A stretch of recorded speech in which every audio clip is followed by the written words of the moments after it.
Assalamualaikum warahmatullahi wabarakatuh. Nah, pemirsa, mungkin banyak pertanyaan, Ki Cak Londo ono nang ndi? Nah, saya bisa melihat di belakang saya ada tulisannya Pantai Bande Alit. Ya, jadi saya berada pas di salah satu destinasi wisata di Kabupaten Jember, di kawasan Taman Nasional Meru Betiri. Nah, dan saya tidak sendiri, saya langsung bersama dengan Kepala Balai Taman Nasional Meru Betiri, Bapak Maman Surahman. Selamat sore, Bapak. Ya, selamat sore pemirsa semuanya.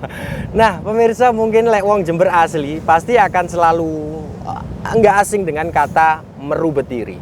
Taman Nasional Meru Betiri. Ya. Aku ya wong Jember, sama wong Jember, pemirsa Jember satu, orang Jember semua pasti sering mendengar kata-kata Taman Nasional Meru Betiri. Betul. Tetapi saya yakin tidak semua orang tahu, tidak semua pemirsa tahu bahwa Taman Nasional Meru Betiri itu jadi tugasnya apa? Yeah. Nah, aku tak tanya-tanya langsung kepada Kepala Balai Taman Nasional Meru Betiri, Pak Maman.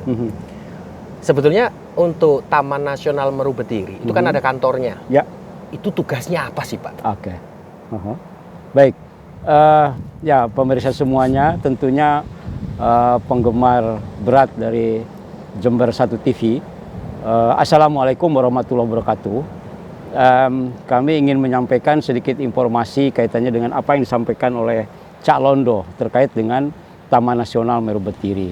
Sebelum saya menjelaskan panjang lebar terkait dengan Taman Nasional Meru Betiri, perlu diketahui bahwa Taman Nasional itu adalah suatu kawasan pelestarian alam yang dikelola berdasarkan zonasi yang memiliki potensi keanekaragaman hayati, biodiversitas yang tinggi, kekhasan, keunikan, keendemikan, dan dikelola untuk tujuan pendidikan, penelitian, ilmu pengetahuan, rekreasi, dan pariwisata alam. Itulah gambaran dari Taman Nasional. Sementara pengelolaannya sendiri, Taman Nasional itu merupakan salah satu unit pengelola teknis dari Direktorat Jenderal Konservasi Sumber Daya Alam dan Ekosistem Kementerian Lingkungan Hidup dan Kehutanan. Itulah Taman Nasional. Di Indonesia, Cak Londo, itu ada 54 taman nasional di seluruh Indonesia. Di seluruh Indonesia. Betul. Nah, salah satunya di kawasan Taman Nasional Meru Betiri. Di Jawa Timur, Cak Londo, Taman Nasional itu ada 3. Ada 3. Taman Nasional Baluran, Taman Nasional Alas Purwo, dan Taman Nasional Meru Betiri. Nah, Meru Betiri ini alhamdulillah sekali berada di Kabupaten Jember, Kabupaten awake dhewe. Ya. Nah, ya, Pak Maman, tugasnya apa sih, Pak? Ya, tugasnya sesuai dengan strategi konservasi, yaitu perlindungan sistem penjaga kehidupan, pengawetan keanekaragaman jenis, dan pemanfaatan secara lestari. Tentunya bertanya-tanya nih, apa itu perlindungan sistem penyangga kehidupan? Perlindungan sistem penyangga kehidupan itu, kami bagaimana mengelola, memastikan kawasan Taman Nasional Meru Betiri baik flora maupun faunanya itu bisa aman. Untuk penyangga kehidupan masyarakat di sekitar kawasan tentunya. Apakah itu sebagai catchment area dari sisi pengaturan tata air, dari mana kondisi iklim mikro, atau untuk support atau cadangan karbon yang sangat potensial di kawasan Taman Nasional sendiri. Bahwa hutan masing-masing pohon itu kan itu memiliki cadangan-cadangan karbon, menyimpan karbon. Kalau misalnya kita sesak napas di mana rumah sakit itu kan tentunya bayar ya, beli ya. Nah, sementara hutan itu memberikan gratis itu karbonnya. Jadi paling oksigennya tidak, paling tidak hutan ini merupakan salah satu paru-paru bagi sekali warga di sekitarnya. Betul sekali, Cak Londo. Nah, Pak Maman, kalau misalkan seperti kita tadi mengatakan bahwa Taman Nasional itu berupa yang jenengan sebutkan tadi hanya pohon-pohon, yang pastinya ada begitu banyak pohon beratus-ratus ribuan jenis mungkin ya, dan itu harus memang dilestarikan dan dijaga dengan Taman Nasional. Oleh kita. Nah, kebanyakan orang hanya melihat ketika Taman Nasional Meru Betiri itu hanya melulu tentang pohon. Nah, sedangkan jenengan tadi mengatakan tentang fauna juga. Ya. Apakah ada penanganan dari Taman Nasional Meru Betiri tentang hewan-hewan yang dilindungi itu? Nah, tadi saya berbicara strategi konservasi itu perlindungan sistem penyangga kehidupan. Yang kedua, pengamatan keanekaragaman jenis. Betul. Dan sumber plasma nutfah. Nah, keanekaragaman jenis itu selain flora di dalamnya juga fauna. Cak Londo, ini di Taman Nasional Meru Betiri ini ada spesies-spesies yang harus spesies prioritas yang harus kita tingkatkan populasinya. Ada 4 jenis spesies fauna yang harus kita tingkatkan populasinya. Yang pertama macan tutul. Ada, Pak? Oh, ada. Kita setiap tahun itu suka melakukan penghitungan yang namanya kegiatan inventarisasi macan tutul, Panthera pardus. Saya nggak bisa membayangkan, Pak. Betul. Kalau inventaris sepeda motor kantor oke lah. Tapi Itulah. yang inventaris macan tutul ini bayangan saya, ini bagaimana cara ngitungnya? Nah, gitu. itulah tentunya kita ada metode ya, metode yang untuk penghitungan itu dengan menggunakan bantuan kamera trap dan video trap. Itu metodenya. Nah, kemudian selain macan tutul juga ada banteng. Bos javanicus. Di kita juga ada. Populasinya sekitar antara 60 sampai 75 individu di beberapa lokasi yang ada di Taman Nasional Meru Betiri. Kemudian ada penyu. Penyu, iya. Nah, itu juga penyu itu satwa purba yang masih hidup di zaman modern. Di dunia, saya perlu sampaikan ke pemirsa semua, di dunia itu ada 7 jenis penyu loh ya. Di Indonesia itu ada 6 jenis. Nah, sementara di Taman Nasional Meru Betiri yang sering mampir untuk bertelur, yang sering mendarat untuk bertelur itu ada 4 jenis. Ada penyu hijau, ada penyu belimbing, ada penyu tempayang, terus kemudian ada penyu sisik. Nah, itu penyu-penyu yang suka mendarat di kawasan Taman Nasional Meru Betiri, tepatnya di wilayah Sukamade. Nah, selama ini satwa itulah yang kami lakukan prioritas untuk peningkatan populasinya. Satu lagi, teman-teman, bahwa di Meru Betiri juga ada elang Jawa. Elang Jawa. Ini benar-benar Nisaetus bartelsi, ya. Jadi ini benar-benar luar biasa pemirsa. Betul. Jadi kenapa saya selalu mengatakan bahwa kita orang Jember harus bangga kepada Jembernya. Betul. Jadi dari beliau tadi dikatakan bahwa sedunia itu ada 7 jenis penyu. Dan 6 itu ada di Indonesia.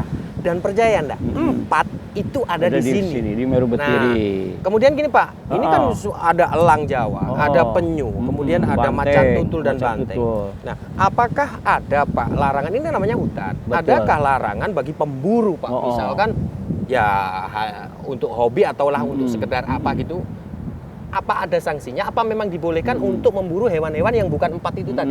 Nah, tentunya di kawasan Taman Nasional atau kawasan konservasi untuk kegiatan perburuan, untuk kegiatan illegal logging itu sangat dilarang. Dilarang ya. Karena fungsinya juga fungsi konservasi.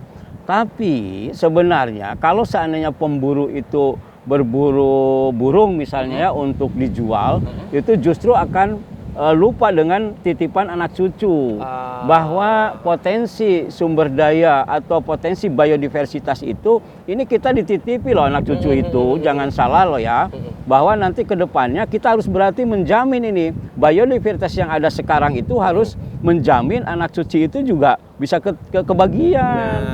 Jangan diburu. Nah, untuk mendapatkan uang sebenarnya dari burung itu bisa kegiatan dari wisata.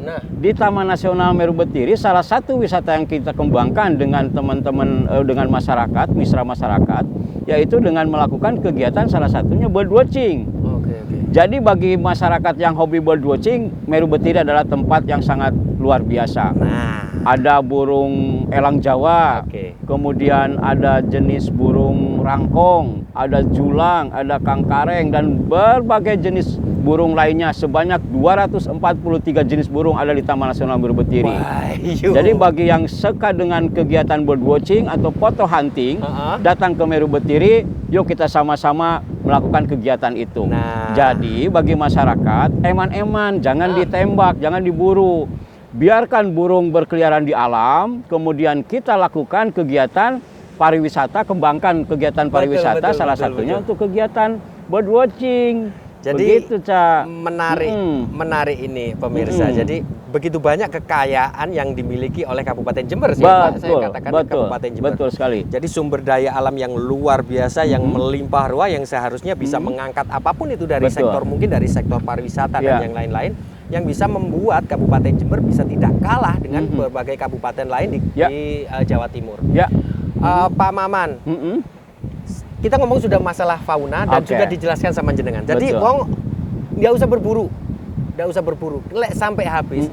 Anda pernah nggak membayangkan bahwa 10 tahun lagi atau 20 tahun lagi, ketika anak cucu kita meminta, katakanlah, Pak, jangkrik seperti apa? Anda tidak bisa membuktikan karena hewan itu sudah punah. Hanya digambar. Hanya digambar. Betul. Fauna sudah kita bahas.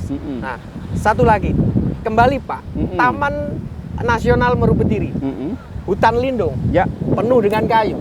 Nah, ini kan pasti Pak, namanya hutan, namanya komoditas kayu, ini akan menjadi sesuatu komoditas yang menarik Betul. untuk memikat orang-orang yang Betul. dalam tanda Ya. kutip memang ini dibutuhkan untuk yang Betul. hal-hal yang negatif. Betul.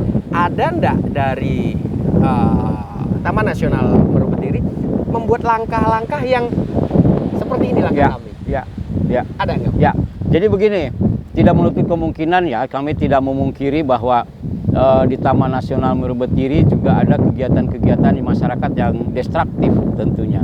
Dalam hal ini kegiatan illegal logging atau pencurian kayu.